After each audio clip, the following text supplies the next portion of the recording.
mi? Hayır baba, hayır baba. Kuzucular, kallılar. Kuzucuk. Yok. Gitme, halas et bolasın. Bilýän şey zaten. Kimden bol, ha? Kimden bolan bilýän mi? Kimden olay var? Ene şu möjekden boldy. Yemetdim ayaydı baba. Men seni yiyecek deyip. Diyemdi näme ho? Diyenim olsan hiç o eline samsat diýmän näme? Ay doğru da ayaydı baba. Bunun ýerde daňatdygy o çağalar bagyndan bu çağalar bagyn. Bu çağalar bagyndan o çağalar bagyn. Çağalara saatlik paýlaly. Täzir bilen mutlaly şo aýlanıp ýörsümüz. Ne haçan näme oýan. Bizem doga. Ine. Günne ýygyň öýden çykgaýdymyzda iki ayakta adam şeklinde aýtdy.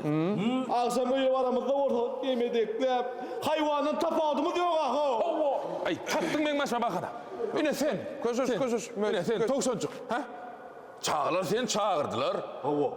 Togşoncuk. Sen olu wagt bilen çykmadyň näme üçin? Sebebi men aktörda. Maňa keşfe girmek üçin wagt gerek. Sana wagt berilende. O şabasyň keşfine girmek näme gerek? Sebebi men aktörda. Keşfler bulaştırıp durun. Ha? Garibi zinnanatın.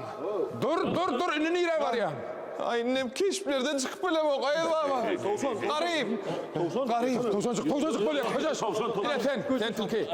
Duruştaydı. Otur.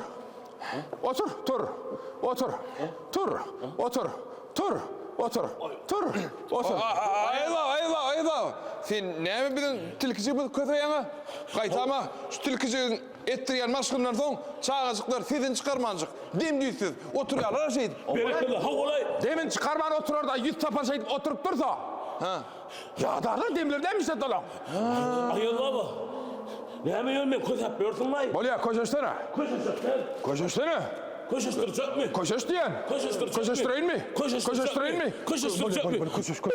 Bekle ayol baba, ben sizlere gelen dudaklar o çağalar var ha. Baba, çağlar öz talaplarını yazıp durlar. Talaplar näme diýär? Talapları yerine getirmeseniz, onda olur kuzucuğu bize vermezler. O halin. Birinci. Bize en kımmat soğudat verin. İkinci. Kim mami? Babayın hakikatten var mı yok mu anıklap verin. Ay neyle çağlar. Yer bolya bir kuzucu halas edeli. Yürün. Öňe dikkat sen hemme dadın oğulya diye teyze illa. Allah. Allah.